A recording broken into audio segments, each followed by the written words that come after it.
Hello everyone, मैं नीतू चौधरी। कैसे हैं आप सब?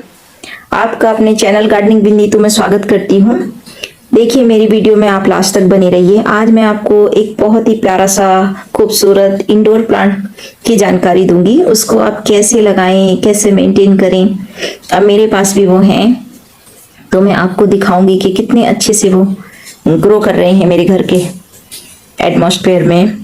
बहुत ही प्यारा प्लांट है। अब देखिए, एरिका पाम है क्या? एरिका पाम एक इंडोर प्लांट है और ये नारियल की फैमिली से बिलोंग करता है। ये कोस्टल एरिया में पाए जाने वाला प्लांट है और जहाँ का मौसम हमेशा एक जैसा रहता है। और इसको आप सर्दी से बचाएं, क्योंकि इसको सर्दी पसंद नहीं होती। सर्दी में ये मर जाता है, इसलिए उस टाइम पे पानी का भी ध्यान रखें इसका।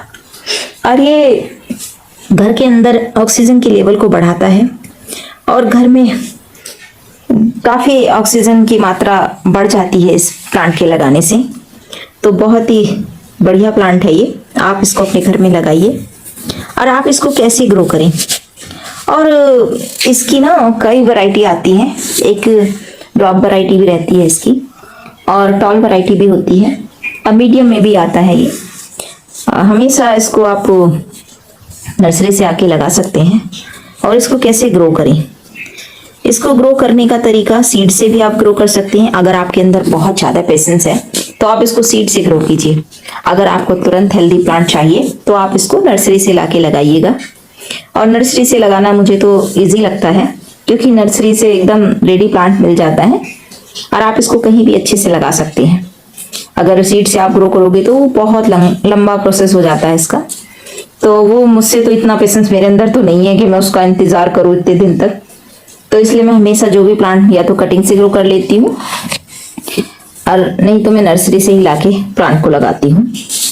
और जब आप इसको नर्सरी से खरीदें तो ध्यान दें कि प्लांट की जो लीफ है, वो जो टिप्स होती हैं, वो सूखी हुई ना हो।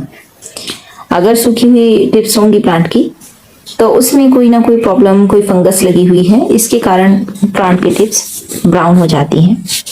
तो इसलिए जब भी लें तो आप इसको स्वस्थ प्लांट लें, तो उसको आपको लगाना बहुत इजी रहेगा।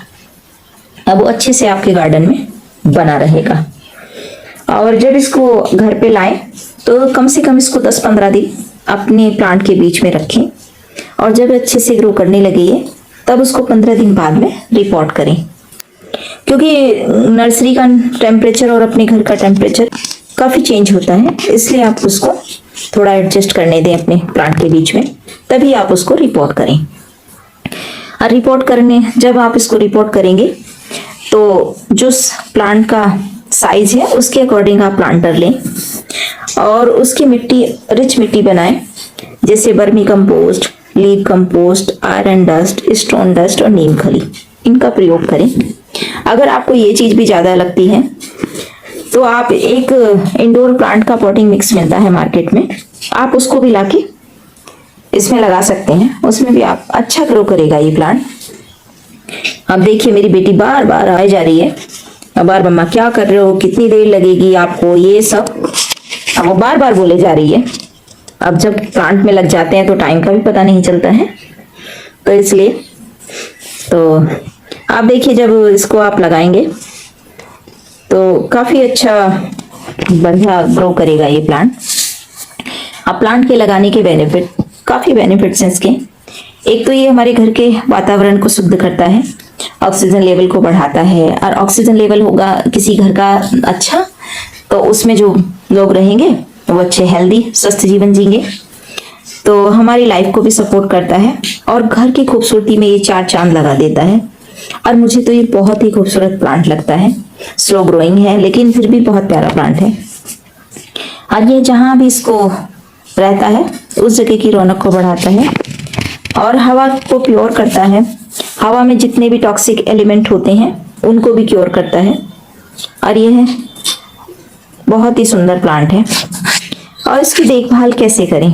देखभाल, इसका साफ सफाई का ध्यान रखें। जो इसमें डेड लीव होती हैं उसकी कट कर दें, और इसकी जो डंडियां होती हैं नीचे से ब्रांच जो उसकी सूख जाती हैं उनको भी हटाते रहें, नहीं तो वो जो हमारी स्वस्थ ब्रांच है उनको बेकार कर देगा, तो हमारे प्लांट में फंगस लग जाएगी। इसलिए हमेशा प्लांट को साफ सफाई का ध्यान रखें। प्लांट की कोई सा भी प्लांट हो, यही नहीं, कोई आप दूसरा प्लांट को भी अगर उसमें कुछ सूख रहा है, पत्ते वगैरह सूख रहे हैं, तो उनको आप प्रून करते रहें। उनकी प्रूनिंग टाइम टाइम से आप करते रहेंगे तो आपका प्लांट हेल्दी बना रहेगा। और आप इसको फर्टिलाइज कैसे करें? फर्टिलाइज इसको साल भर में 2 बार करें। और बीच में एक बहुत ही अच्छा फर्टिलाइजर है, वो है रॉक सॉल्ट। रॉक सॉल्ट जिसको सेंधा नमक भी बोलते हैं, उसका 1 चम्मच 1 लीटर पानी में मिक्स करें और उसको प्लांट में डाल दें। तो इससे क्या हमारा प्लांट, क्योंकि ये जहाँ से आया है ये प्लांट, वहाँ का थोड़ा पानी में सॉल्ट होता है, तो सॉल्टी पानी इसको काफी पसंद है। लेकिन इसका मतलब ये नहीं कि आप बार बार उसको सॉल्टी पानी देते रहें, सिर्फ 3 महीने में एक बार ही 1 चम्मच और 1 लीटर पानी में डाल के दें। अब देखिए कुछ कीड़े लगे हुए हैं इस प्लांट में, पता नहीं दिखाई भी नहीं दे रही थी। अब मैंने जब इसकी कटिंग की, वही बात है, अगर आप प्लांट के अपने पास रहोगे तो आपको जो उसमें कमी होगी वो आपको दिखाई देती रहेगी। तो और इसको साल भर में 2 बार वर्मी कंपोस्ट, नीम खली और लीव कंपोस्ट, ये सब 2-2, 3-3 मुट्ठी, जैसे वो तो प्लांट के अकॉर्डिंग है, आप कितना बड़ा प्लांट है आपका, कितना बड़ा प्लांटर है, उसके अकॉर्डिंग आप खाद दोगे तो ज्यादा बेस्ट है। तो आप इसको अच्छे से मिक्स करके और डालें, प्लांट में अपने देते रहें। और इस प्लांट को अगर आपको हरा भरा रखना है तो प्लांट अगर इस तरीके से आप इसकी केयर करते हो तो सालों साल आपका प्लांट आपके गार्डन में बना रहेगा। ध्यान रखें इसका, और मिट्टी को बार बार गुड़ाई करते रहें, इसकी कटिंग करते रहें, और इससे आपका प्लांट काफी ग्रो करेगा। अब देखिए इसमें मैंने एक प्लांट लगाया था क्रसूला का, ऐसी कटिंग लगा दी थी तो वो भी काफी अच्छी हो गई है, लेकिन जब मुझे इसको गुड़ाई करनी है तो मैंने इसको हटा दिया है। और मैं इसमें वर्मी कंपोस्ट और नीम खली का यूज कर रही हूँ, क्योंकि बरसात के टाइम में फंगस का अटैक ज्यादा होता है प्लांट पे, इसीलिए नीम खली हमेशा देते रहें। बरसात के टाइम में तो खास करके ध्यान रखना चाहिए प्लांट का। तो देखिए अब यहाँ का मैंने सारे प्लांट की साफ सफाई कर दी है और सब अच्छे से वहां से हटा देती हूँ, क्योंकि फिर मैंने इनको नहलाना भी है प्लांट। ये सब प्लांट मैंने सीढ़ियों में रखे हुए हैं।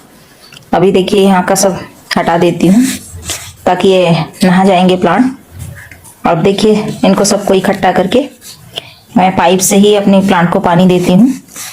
अब मैंने मोटर ऑन की है, लाइट नहीं आ रही है। अब लाइट नहीं आ रही है तो पानी कैसे चलेगा? तो अब जो 1-2 ब्रांच मुझे दिखाई दी तो वो भी मैंने फिर दोबारा से कट की, क्योंकि मुझे अगर कुछ भी दिखता रहता है ना प्लांट में तो मैं लगी रहती हूँ उनमें, जब तक बिल्कुल क्लीन ना हो वो। अब ये देखिए साफ का फंजीसाइड है, तो इसको मैं स्प्रे कर रही हूँ। आपको मैंने दिखाया था वो कैसे कीड़े लगे हुए थे उसमें, तो उसी पे मैं स्प्रे कर रही हूँ। अब देखिए मेरे प्लांट रेडी हो गए हैं जहां मैंने इनको रखना है, और बहुत ही खूबसूरत प्लांट लग रहे हैं। देखिए जिस जगह पे मैंने प्लेस किए हैं उस जगह की कितनी रौनक बढ़ा दी है इन प्लांट ने। और मेरे चारों के चारों प्लांट मैंने इस तरह से लगाए हैं। और आज का विचार, ताकत आवाज में नहीं विचारों में रखो, क्योंकि फसल बारिश से होती है, बाढ़ से नहीं। इसी के साथ अगर आपको मेरी जानकारी पसंद आई हो तो प्लीज मेरी वीडियो को लाइक करें, चैनल को सब्सक्राइब करें और हमेशा मुझे मोटिवेट करते रहें। अगर आपको कोई और जानकारी चाहिए तो प्लीज मुझे कमेंट बॉक्स में कमेंट करें, और आप अपने प्लांट को कैसे ग्रो करते हैं वो भी मुझे बताएं। Bye, thank you, happy gardening.